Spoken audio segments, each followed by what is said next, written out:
This week on the FSF podcast, we welcome actor Christopher Sean.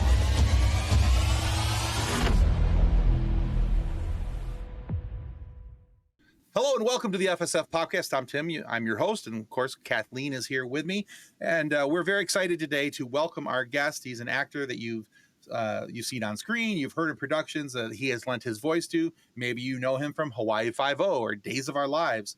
Maybe like my wife, who was super excited that I was talking to somebody from the Lizzie Bennet Diaries. That's a thing.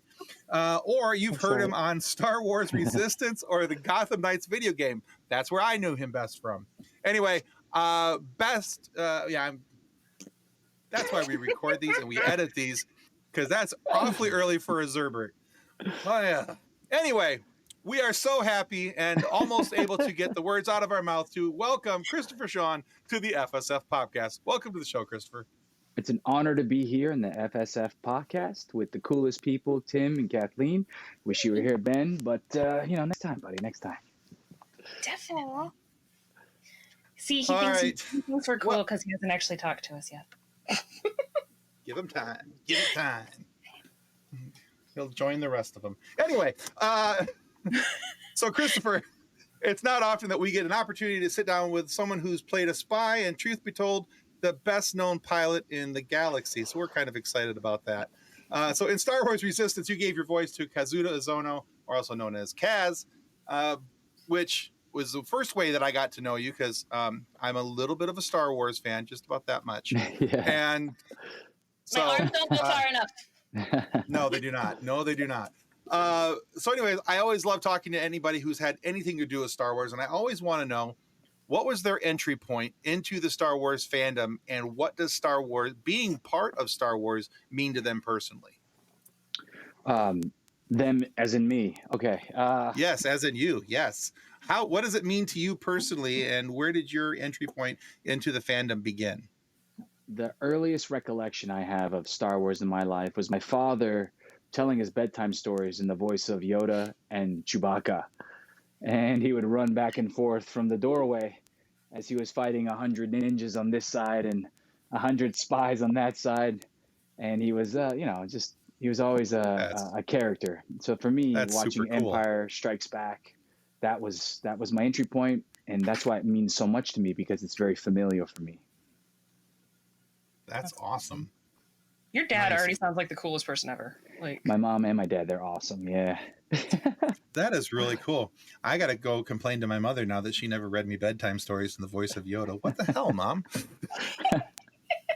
Gosh. It's not too late, though. Stupid. It's too funny that you can totally bring it back. Redeem yourself. She can reel this in. Just lay there.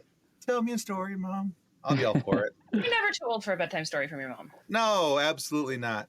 So cool. So you mentioned my all-time favorite movie. You mentioned Empire Strikes Back. Was that kind of where you kind of got started with things, it sounds like? Yeah. I mean, I think that's the earliest recollection, but obviously we watched the entire original trilogy. I love everything Star Wars myself. So I'm a big fan of everything they're creating now. And yeah, I'm just excited to see what they bring into the continuing expansion of the Star Wars universe.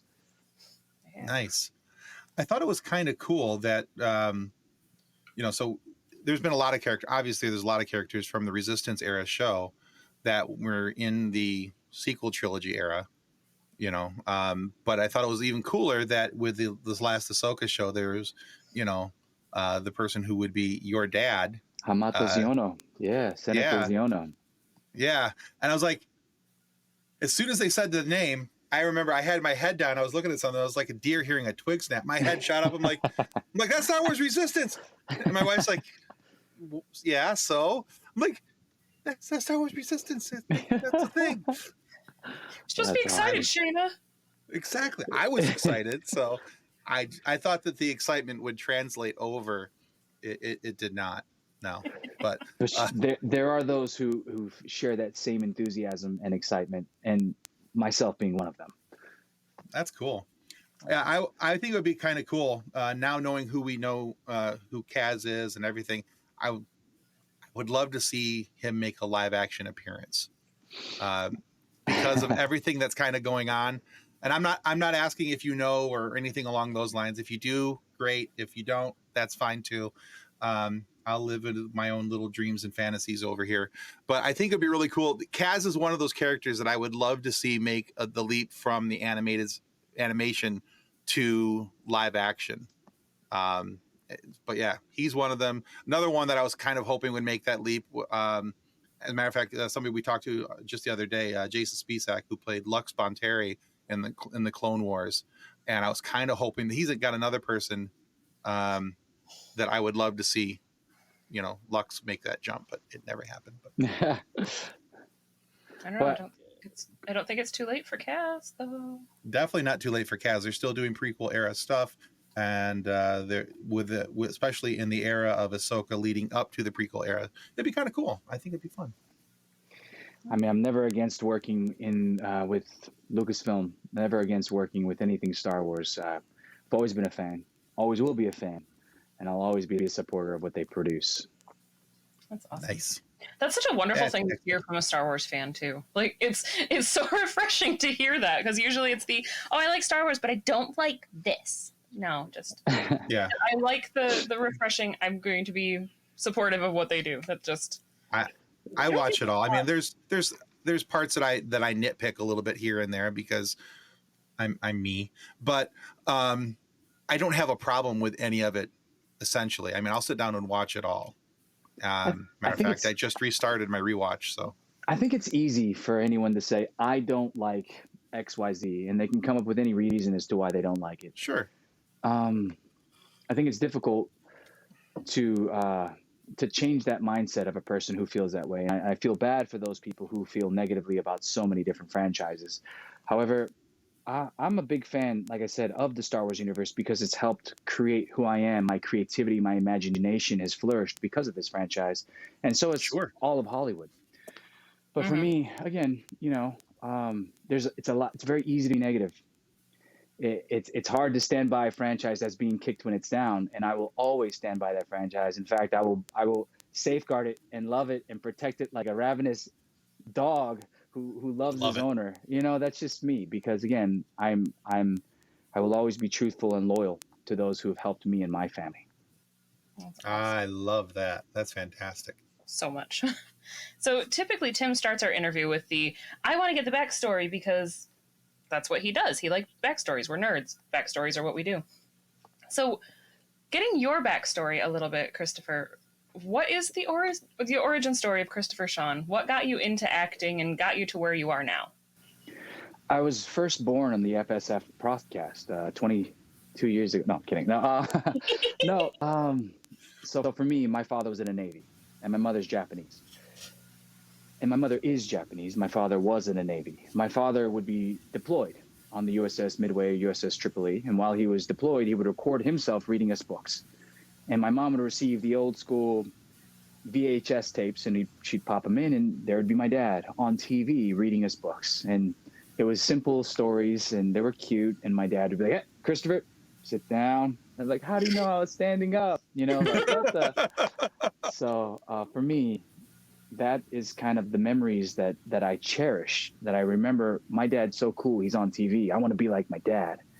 And my mom would then have the camcorder and she'd record us. So I recently saw some of the videos, and it's like me, a skinny little twig of a kid, flexing, being like, "I want to be strong like you, Dad. I'm eating chicken." And, so that was kind of my upbringing, being comfortable, having fun on camera and loving it, because it was a very, again, familial ordeal. So from there, I was like, how do I get into acting? How do I do it? And I just came to Hollywood at 18, knowing nothing, knowing no one. And now I'm, almost 20 years later, and I've got a big movie coming out. I've got 2 TV shows. I got multiple video games. I'm doing a lot of things, and I'm still grinding, and I'm still working to get to a place where people actually know who I am, and they say, "Hey, I remember you from Lizzie Bennet Diaries. Remember you from Gotham Knights, Star Wars, whatever it may be." I want to get to that place where people respect the work and can say every single role I've done has been different from the other. And I want to get to a household name so that I can continue to help push and love franchises as I have growing up. That's awesome. That's awesome. That's great. I I've never met your parents, but I kind of want to right now. That's just, but I love these stories. I always love stories where I hear about parents who are so interactive with their children and storytelling. Like, so Kathleen's husband, has been known to read Lord of the Rings to their child and Yeah. doing different voices and doing different things, and I love that because it helps. And because I used to do the same things with my kids, and I would try and read stories to them. I would always try and work up different voices and do things because, to me, I always felt like it opened up the mind and it made it more enjoyable. And just the thought of your dad recording himself to send those tapes back to you, I think it's just so super cool. Yeah, I think the fact that you are trying that as well, and giving them the freedom of creativity and play, because the more fun you have, the more fun they have, and that's so infectious, So that ideology is applicable to everything in life, whether it's work, whether it's passion projects, hobbies, or just hanging with friends. Like, the more fun you have, the more fun other people have. And I learned that from my dad, my mom. I learned that from my lady, Linnea, and hearing you guys. I'm learning that you guys are also applying that to those around you, which is beautiful. It's awesome. So please keep that going. Yeah, Absolutely. just a couple months until Tim gets to start doing that with a grandkid. Congratulations. Yeah, I had to bring that up, didn't you? Yeah, I did. Yeah. I have to bring it up. I'm excited. Again. Okay, so I don't. That may have sounded negative. It's not even close to negative. I am so stupid excited about the fact that I'm going to be a grandpa. Don't. But she just likes picking on me because there's gray in my beard, and so she likes to bring out the fact that I'm grandpa. So now I've been called Grandpa Tim a lot lately. So, which I'm fine with because it's going to be who I am. So I'm excited about it, and I get to do it all over again and read more books and do more things and be the big giant kid nerd with a grandkid now instead of just my own kids, and I'm very excited about that. So It's wonderful. And it is one of those things too that, like, Tim has told other guests before that I am the little sister that he never wanted, and yet somehow I'm here. It was very much a universe was like, hey, this person and this person need to meet, and that's kind of how it happened for us. Is we just happenstance upon each other, and now our family. I can't get rid of her. It's just like stuck. I keep shaking, and then you both fall off. I am like the worst cold bug ever.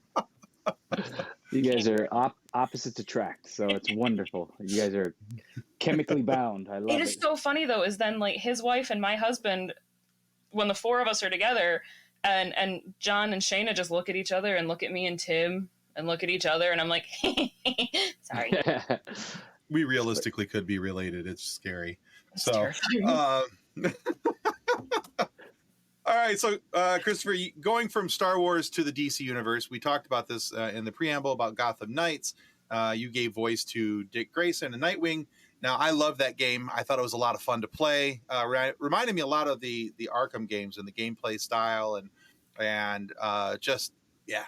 And so it was one of those things that I did not realize it was you doing the voice of Dick Grayson, aka Nightwing, until we agreed on a date to get you on the show, and we started doing research into some of the other roles that you had done, because at this point I had only known that you were so Star Wars, and I was like, Star Wars, he's got to be on the show, got to get him.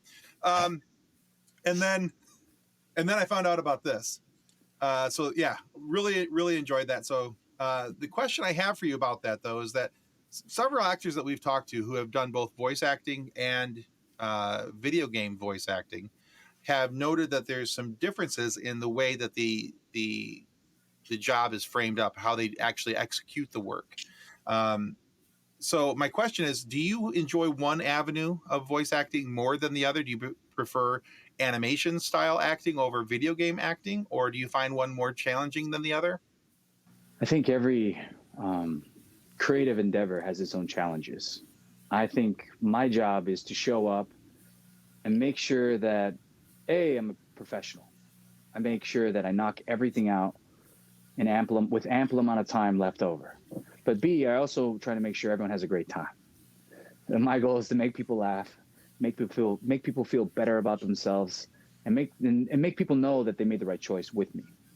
In reference to video games and animation, Yeah, we're gonna run through a lot of dialogue in video games. Just gonna go down this long list of maybe even 200 lines, depending on the day.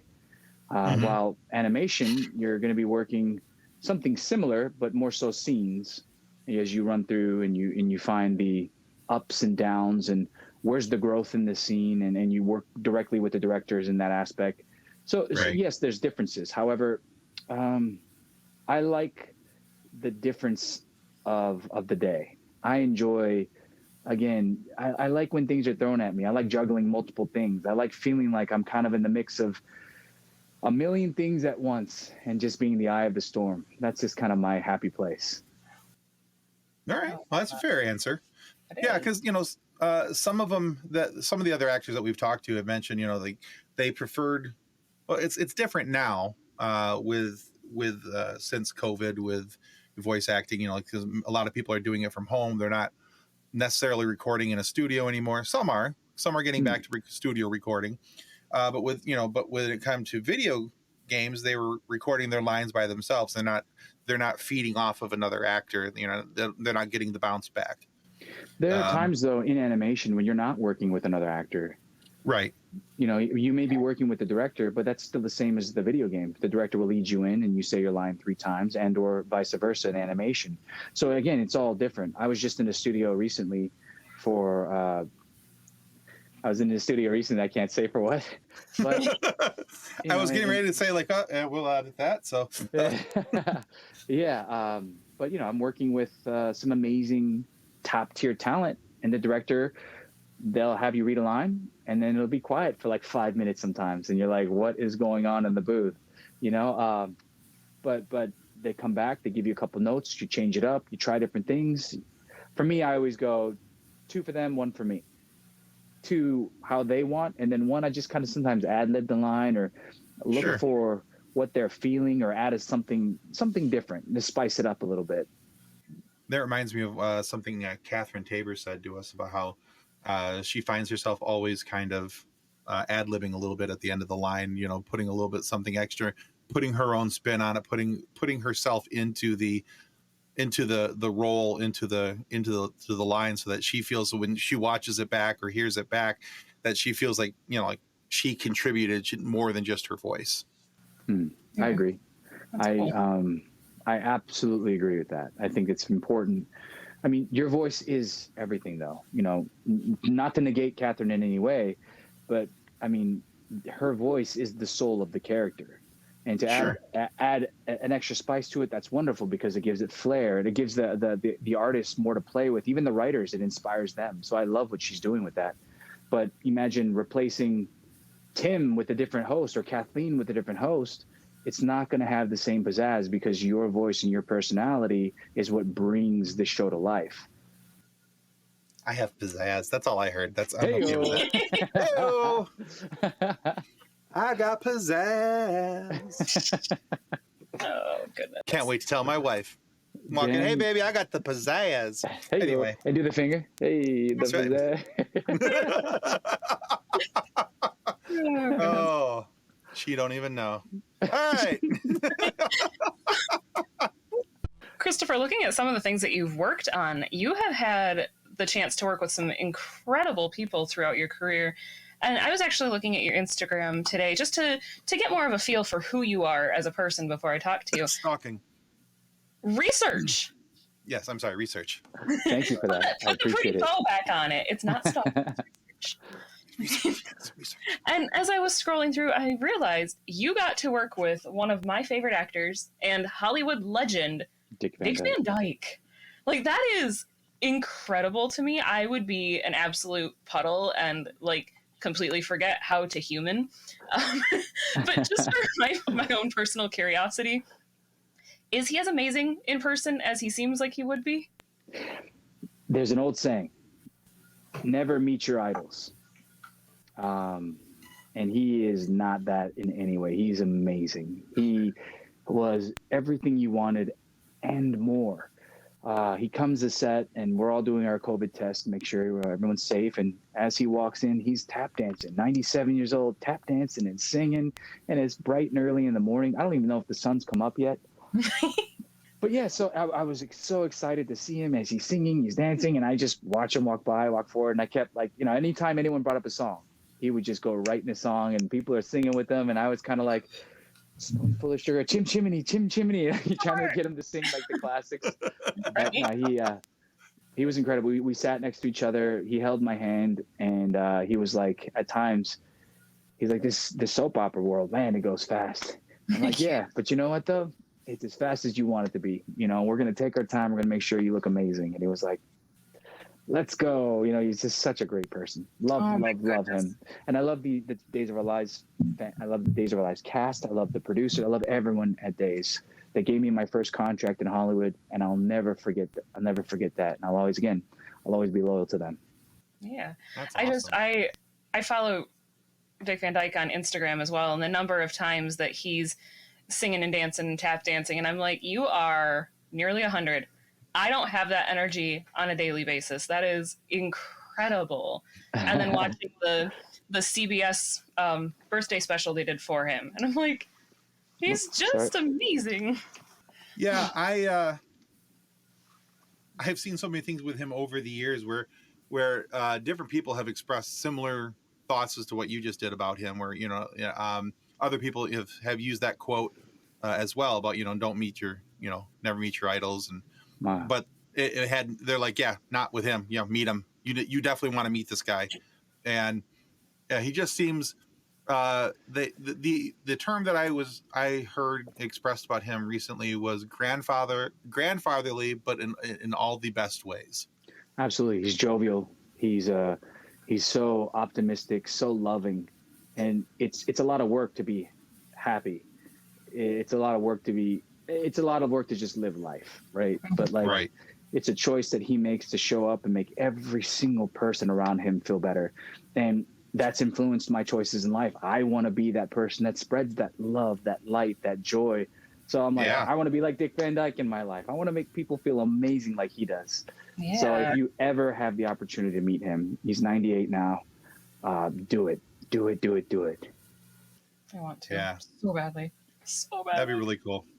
Yeah, he's one of those people that I think when he walks in the room, he lights it up. I think he just, you see people's heads turn and they want to see where he is and what he's doing because he's Dick Van Dyke. I mean, come on. I actually turned down another role. I was filming it. I booked a big primetime show, and I turned it down so that I could work with Dick Van Dyke. Oh, I think I would have done the same. Yeah, absolutely. You have to. Yeah. Absolutely. That's almost a no-brainer right there. Go do this show and miss working with Dick Van Dyke, or work with Dick Van Dyke. Mm-hmm. You work with Dick Van Dyke, so Always. Sure. Oh, that's very cool. I like that story. I'm just over here now. Wait, I gotta to see if he has any public appearances coming up soon. Is he gonna be at any cons? She's researching. Yes. Well, I have the complete set of Diagnosis Murder I need autographed. Well, there's that. If they remake that series, I would love to be a part of it. Oh my gosh, That'd be cool. Yeah. I love that show so much. And I already play his grandson, in Days of Our Lives, right? You know what I'm saying? I mean, it's an easy crossover. Just My buddy Frank Niddle from Disney, he's amazing. Love him.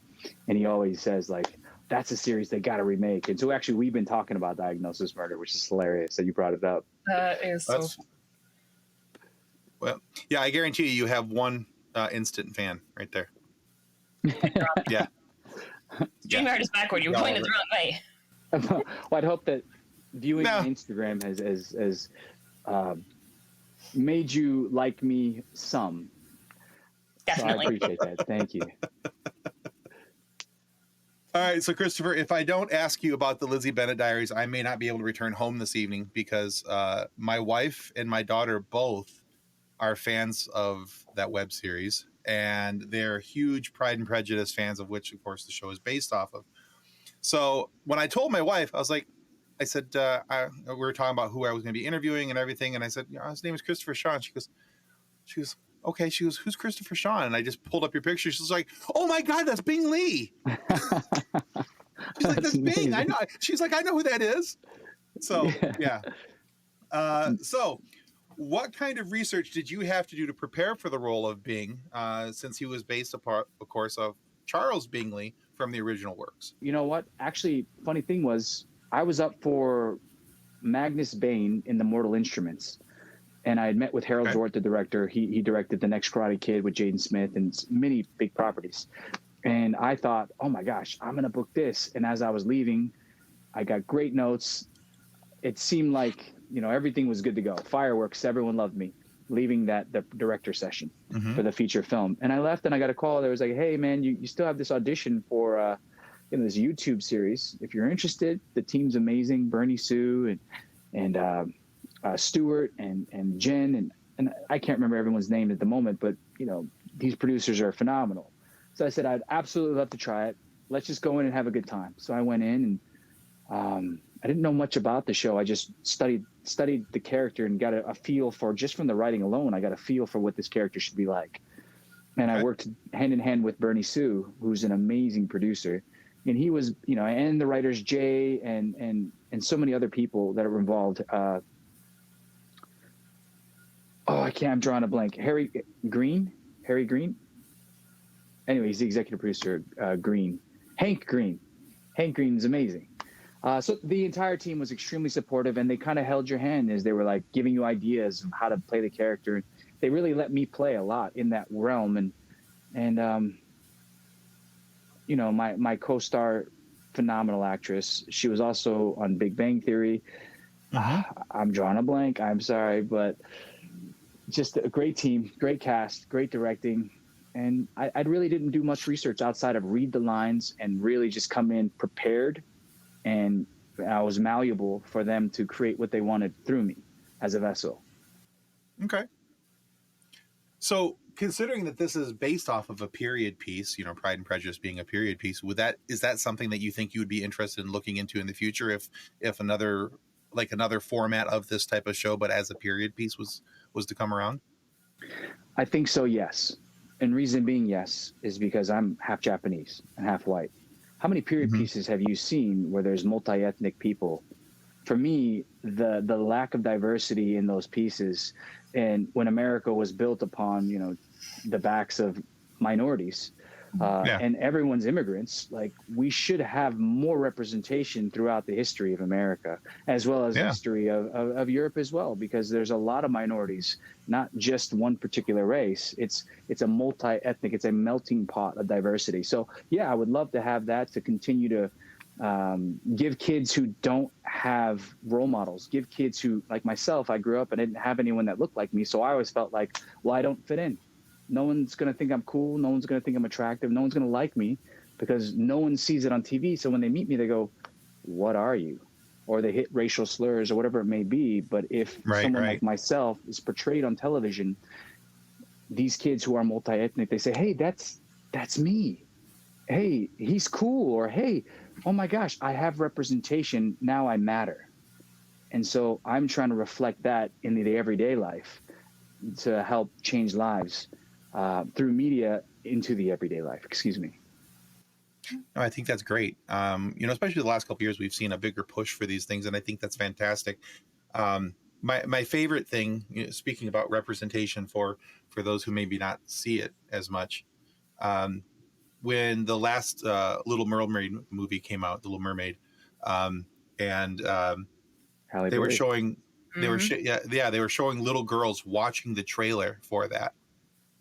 And I got choked up because this little girl, she turns at her mom and goes, she looks like me. And I'm like, okay, I'm done. There it is.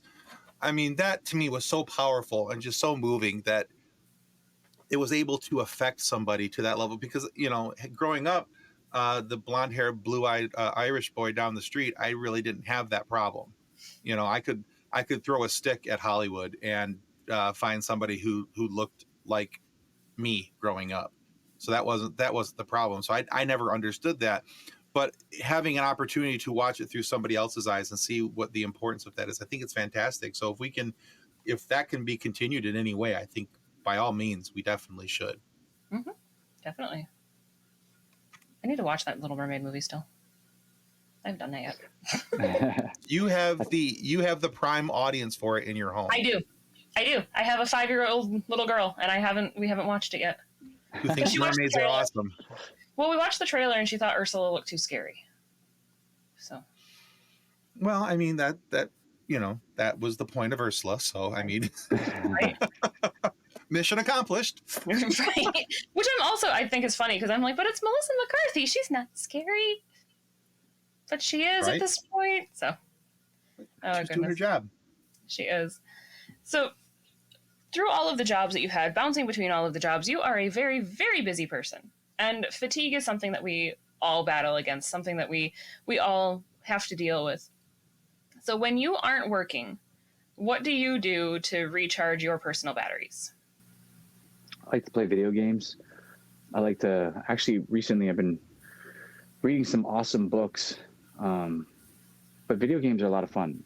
I play Gotham Knights. I beat up baddies as Nightwing. Do you say your own lines while beating up the bad guys, though? You know what? There's an abundant amount of dialogue that I never know what's going to be said when it's that's said. true. Occasionally in a cutscene, yeah, I'd be like, "Oh, I remember this. Yeah, I can act that." But for the majority of the time, it's just kind of you going around the city with meeting up with buddies and beating up baddies. So it's kind of funny. I would actually join random people's games because it's an open network. You can just jump into So I'd join random people's games. Like, hey, what's up, dude? Who'd you choose? Oh, Nightwing. That's a good choice. And like, I'm actually Nightwing. They're like, yeah, buddy. Like, I'm like, yeah, but I'm the voice of Nightwing. But they're like, get out of my game. How did you get in here? And I'm like, so I've been booted from like dozens of games. Whatever, weirdo, and boot. Yeah. So, they're like, how do I get you out? I'm like, just go to the boot section in the network play. Yeah, that's how you do it. I'll walk them through how to boot me. It's pretty funny. It's great. I love that. That's fantastic. I love playing video games. I love cooking. I love working out. I love going surfing. Tonight we're going to the Cryptos Arena. We got a suite. We're going to go watch a Kings game. Nice. Yeah, go hang out with my buddy Brandon Saito and Phil Sakanashi and some amazing people. I love to just be around great people. That recharge your battery. I like that. Yeah. Excellent. Big hockey fan, so I'm excited that you're going to a Kings game. Yeah, check out my Instagram. I'll be posting videos just for you, Tim. I be like, he's got pizzazz. That's right.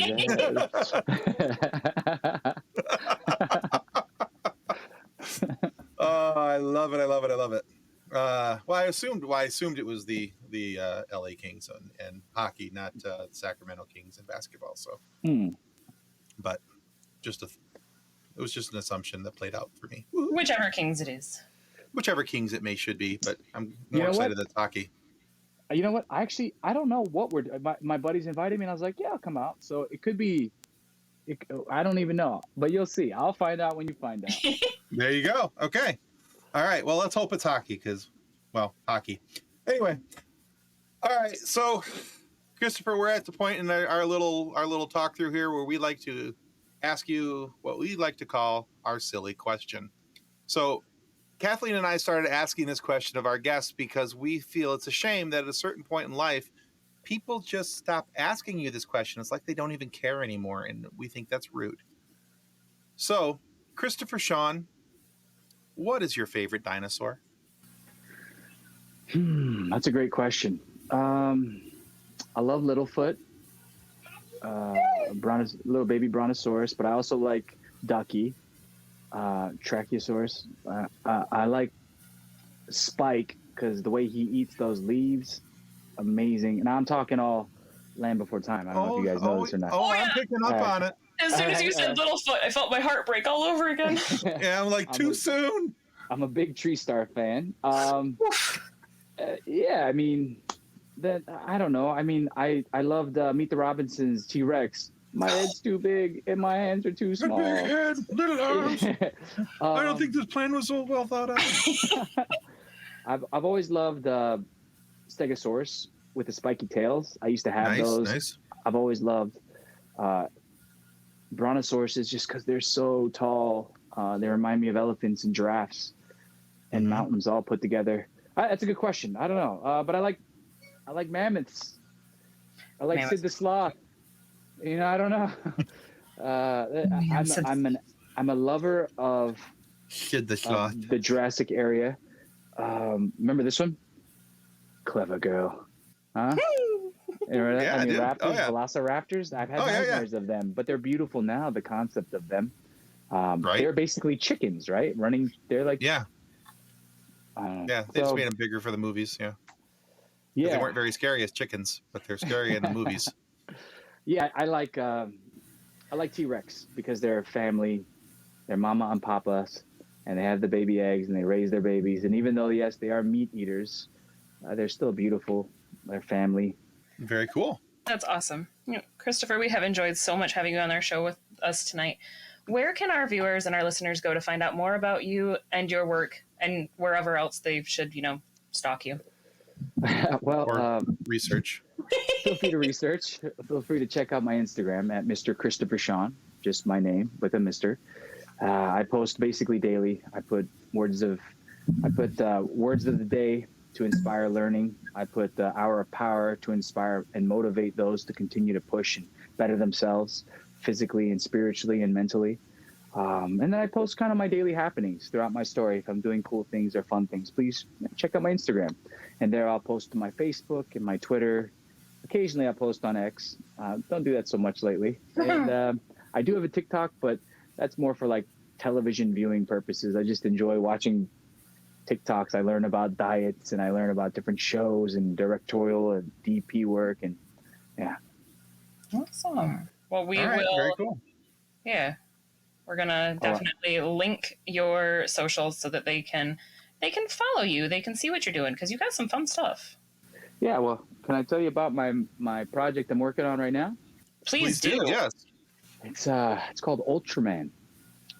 Ultraman Rising. There's a teaser that's available. It's a Netflix property. I'm really excited. Subaraya project property. It's a character I grew up watching as a kid in Japan, and now I get the honor to voice this superhero, the Japanese superhero. So very, very excited about Ultraman Rising. Can't say anything more than that at the moment, but that's fair. Check that out. I have a couple of other things coming out very, very soon. Video games, like I said, TV shows, and I wrote a kid's book. Oh, nice. Axel the Draxolotl. And I plan on, I'm looking for a publisher right now. We reached out to Scholastic. We'll reach out to a couple of places, but when it gets published, I'll let you guys know. That'd be great. We'd love that. You had me at Axolotl, so. It's actually my story growing up being mixed. It's a dragon axolotl mix and trying to fit in and learning rather than fit in. It's being unique will draw the right crowd. I love that and already want the book. Sounds wonderful. Oh. Very cool. Thank you so much. All right, well, guys, guys, we just want to remind you that subscribing is the single most important thing that you can do to help our show continue to grow and entice wonderful guests like Christopher Sean to come here and have these fun conversations for you guys to be able to listen to. So please subscribe. It helps out well more than we can ever tell you. And go check out Christopher's stuff because he's got some cool stuff coming up. Just by the way, he was kind of phrasing it. I'm just going to guess that you're going to want to pay attention to and possibly research/stalk his Instagram to see what's going on because if he's already had all this other cool stuff and he's got some other stuff coming out. So make sure you check out his work as well. And so Christopher, thank you for being on the show. Guys, thank you for watching and listening and following and all that other fun stuff. And that's going to do it for the FSF Podcast. Goodbye. Copyright 2024 FSF Podcast. Reference to any specific product or entity mentioned on this podcast does not constitute an endorsement or recommendation by FSF Podcast. The views expressed by guests are their own, and their appearance on the program does not imply an endorsement of them or any entity they represent. If you have any questions about this disclaimer, please contact us via email at info@fsfpodcast.com.